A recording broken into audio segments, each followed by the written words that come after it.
E aí pessoal, tudo bem? Eu sou Paulo César e hoje nós vamos trabalhar um pouco sobre tendências pedagógicas, um assunto tão importante nos cursos de licenciatura em pedagogia, como também tema que é muito abordado em concursos públicos, tanto para quem quer ser professor como para quem quer ser técnico educacional de um instituto federal, de uma universidade federal. Concursos sempre cobram em seus editais o tema tendências pedagógicas. Para começar, nós precisamos entender, afinal, o que é uma tendência? Muitas pessoas seguem tendências do cabelo, tendência de roupa, tendência em certas modinhas que tem por aí no cotidiano.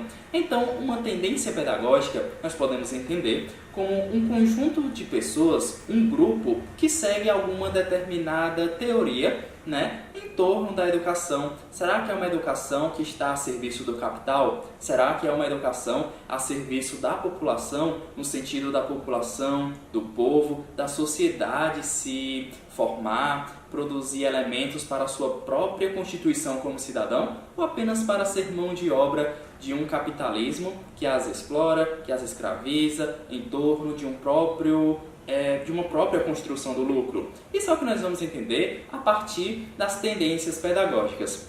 Para começar, nós podemos compreender as tendências como duas. Nós temos as tendências liberais e a tendência progressista. Então, nós temos uma pedagogia liberal, em que nós temos aí uma pedagogia tradicional, uma pedagogia renovada, A renovada que ela pode ser não diretiva, como pode ser uma renovada progressista, e também temos, por exemplo, a pedagogia tecnicista, Aí que pelo nome você já deve entender que deve ser bastante enfocada nas técnicas. E temos outras tendências, que segue aí uma pedagogia mais progressista. Temos aí a pedagogia libertadora, libertária e críticos sociais dos conteúdos, que também é conhecida como pedagogia cultural. Então é importante entender, nós temos dois grupos de tendências, uma pedagogia liberal e uma pedagogia progressista.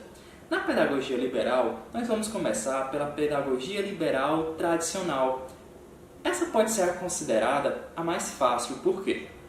Na pedagogia tradicional, basta você lembrar mais ou menos a forma como você estudou na escola. Será que lá na sua escola as suas cadeiras eram enfileiradas, o professor lá na frente fazendo a sua exposição do conteúdo, os alunos que conversassem, os alunos que pensassem em falar, o professor ia lá e chamava a atenção?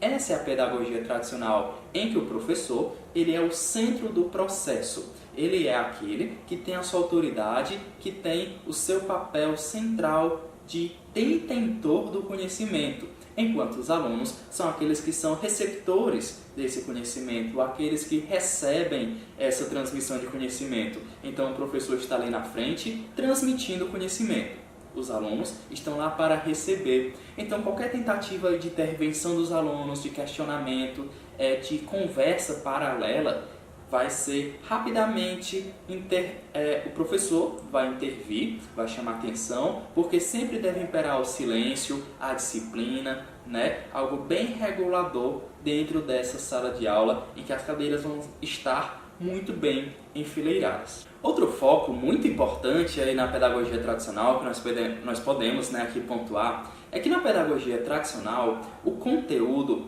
ele é o mesmo todos os anos, naquela mesma turma. Se a quinta série vai estudar equação, produtos notáveis, no outro ano, por mais que a outra turma de alunos seja diferente, o conteúdo será o mesmo. Porque o conteúdo ele não tem relação necessariamente com os alunos. Ele é ensinado porque está lá em algum documento que vai dizer que aquele conteúdo deve ser ensinado.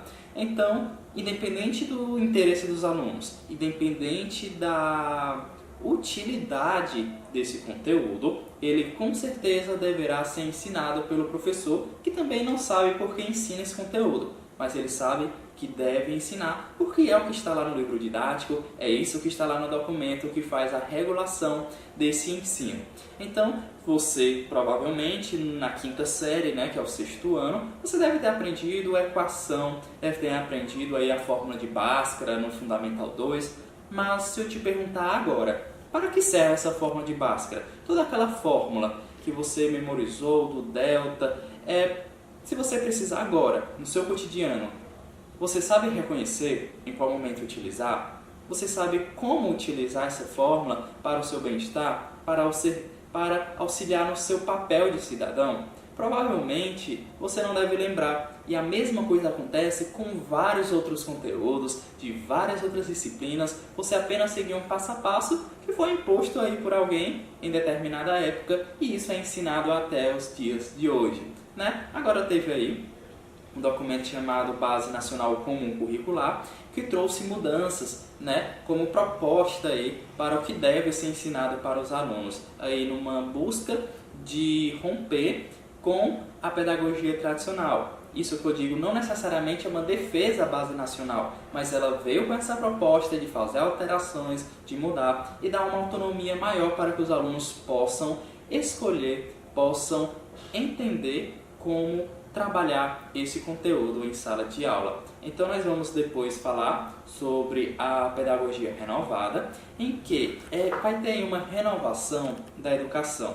Nós tivemos os pioneiros, né, da educação, em que nós tivemos aí Anísio Teixeira, Montessori, até mesmo um pouco aí de Piaget, né, que foi um grande biólogo que trabalhou as questões da educação, das fases do desenvolvimento da aprendizagem.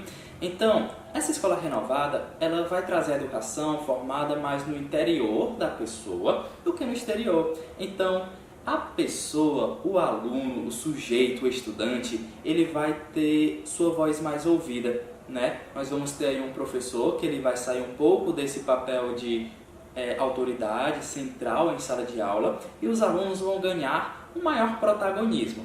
Então, o que acontece? O aluno ele vai poder escolher o que ele vai estudar, porque vai ter tudo a ver agora com a sua rotina, com seus interesses. Então o aluno agora ele tem um maior protagonismo naquilo que ele estuda, naquilo que ele aprende, inclusive vai ter a famosa pedagogia do aprender a aprender, onde o método acaba sendo até mais importante daquilo que foi aprendido. Então, nessa pedagogia renovada, nós vamos ter duas divisões. Nós temos a pedagogia renovada progressivista e nós vamos ter a pedagogia renovada não diretiva. A progressivista, como o nome já dá a entender, tem uma intenção de progresso. Ela também pode ser chamada de pragmatista, ou seja, utilitarista. Vai ser ensinado aquilo que o aluno deve aprender para que ele possa utilizar na sua vida em sociedade. E foi essa pedagogia que foi defendida por Anísio Teixeira, Montessori, alguns pressupostos aí do Piaget, né? Então, os pioneiros da educação nova, que foi justamente a escola nova, que também é chamada de escola ativa. Essa escola nova, ela dava oportunidade para que o aluno decidisse o que estudar a partir dos seus interesses, mas também tendo aptidões individuais formadas para que esse aluno pudesse servir também à sociedade. Gente, essa é uma característica muito grande das pedagogias liberais, porque elas vão sempre estar focando no como o estudante ele pode servir para a sociedade, diferente lá das pedagogias progressivistas, em que se vai pensar no sujeito, como o sujeito pode transformar a realidade. Então, nas pedagogias liberais, que a gente está falando agora das renovadas, tanto a progressivista como a renovada não diretiva, elas têm esse foco no aluno e não mais no professor. O professor vai ter agora um papel de mediador. Por isso que nós vamos chamar de pedagogia renovada não diretiva. Por que não diretiva? Porque o contato com o professor, ele agora não vai ser mais direto, né? Agora, diferente como na tradicional, em que o acesso era direto do professor para o aluno, agora nós temos uma pedagogia não diretiva. O aluno, ele é um autogestor do seu conhecimento, ele estuda a partir dos seus próprios métodos, a partir do aprender a aprender, enquanto o professor está ali para auxiliar. Vale lembrar que essa pedagogia renovada não diretiva, ela está muito focada aí nas relações interpessoais, no desenvolvimento pessoal do sujeito, e por isso ela tem aí sua vantagem, né? seus pontos positivos. É muito importante entender que nós não estamos tratando aqui de pedagogias boas e pedagogias ruins. Inclusive, todas essas tendências, todas essas pedagogias, elas podem se cruzar. Inclusive, é o que acontece atualmente. Nós temos um pouco da pedagogia tradicional, um pouco da pedagogia renovada. Então, nessa mistura, nesse mix de tendências, é o que acontece na educação brasileira atualmente, que não vai tão bem e faz parte aí dessa escolha de quais pedagogias estão sendo adotadas nas práticas dos professores, que as reproduzem talvez sem entender necessariamente quais tendências eles estão a reproduzir, para quê, para quem e por quem.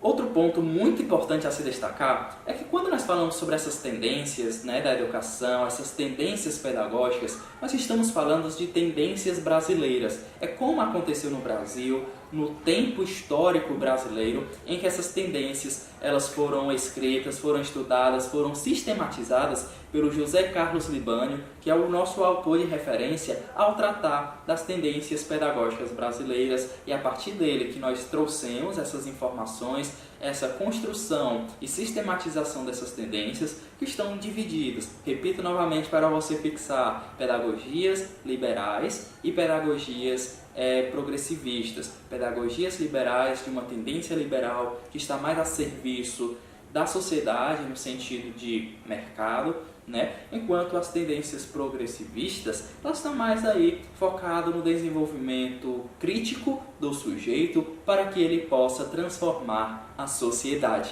Por último, da tendência liberal, nós temos aí a tendência liberal tecnicista. Como o nome deve sugerir, ela está mais envolvida aí com técnicas. Agora o professor não está no papel de professor, ele está aí no papel de instrutor, de especialista, que vai passar técnicas para que os alunos cumpram essas instruções. Então nós temos aí o tecnicismo nessa educação.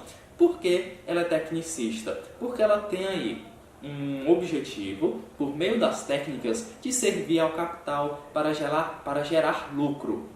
Então o sujeito tem aí todo um conhecimento que é proporcionado a esse sujeito para que ele possa trabalhar melhor, de forma mais produtiva, para dar mais lucro para o capital, para a empresa que o contratou, que o formou, que o treinou, que o especializou em determinada função. Então, nesse caso, o ideal aí, o importante, não é o conteúdo da realidade, a realidade social, mas sim técnicas e conteúdos que possam ser utilizados por esse sujeito de forma a proporcionar uma produção mais eficiente e mais eficaz. Então, essa tendência liberal tecnicista, ela é utilizada como uma ferramenta para proporcionar uma qualificação do trabalhador. É uma ferramenta econômica porque ela vai fazer a roda da economia girar, vai trazer frutos para a economia, pensando aí de forma financeira, vai pensar aí na roda da engrenagem de todo o capital. Então ela promove sem contradição o desenvolvimento aí do capitalismo por meio de uma mão de obra muito bem qualificada. Agora, para falar sobre tendências progressistas, que nós temos aí a libertadora, a libertária e a crítica social dos conteúdos, deixe aqui seu comentário, curta esse vídeo, comenta aí, você quer a segunda parte? Se nós chegarmos aí a uma meta, eu libero a segunda parte desse vídeo, que vai falar sobre essas pedagogias que estão aí inclusas nesse grupo das tendências progressivistas, que nós já temos aí o spoiler, que é uma tendência que vai proporcionar que o sujeito seja crítico, que o sujeito seja um ser pensante. Será que essa pedagogia atualmente é utilizada nas escolas brasileiras? Outra dica: dentro de uma dessas pedagogias está um grande autor brasileiro que é estudado em diversas universidades aí pelo mundo, que é o Paulo Freire. Será que ele é autor da tendência libertadora? Será que ele é da libertária? Ou será que ele é da crítica social dos conteúdos? Chuta aqui embaixo no conteúdo que na próxima aula nós descobriremos qual tendência se encaixa melhor aí com o Paulo Freire. Até o próximo vídeo aqui no canal Bora Aprender!